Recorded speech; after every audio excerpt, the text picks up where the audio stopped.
In today's video, I'm going to explain the cash tag. Cash tag is like your username on Cash App. And Cash App is a full-service banking and investing app. You have a cash balance where you can send money back and forth from your bank, savings, Bitcoin, stocks. You can receive paychecks, direct deposits, do taxes. There's a card where you can spend your balance, and you can do peer-to-peer payments. The cash tag feature is most useful for peer-to-peer payments. To see your cash tag or someone else's cash tag, you can tap the icon in the top right corner, and then directly under their name you'll see their cash tag.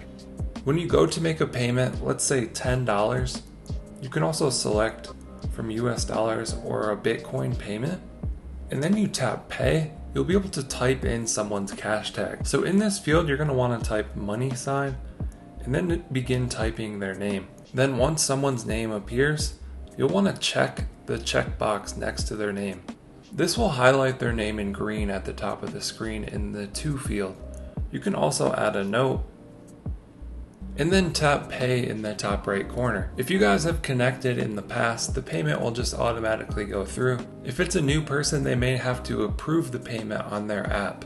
But yeah, basically a cash tag is your username for Cash App that people can easily identify you and pay you with. Hope you guys enjoyed this video, found it helpful. Let us know what you think down in the comments below. Like and subscribe if you want to see more videos like this. Thank you guys for watching. I'll catch you in the next one.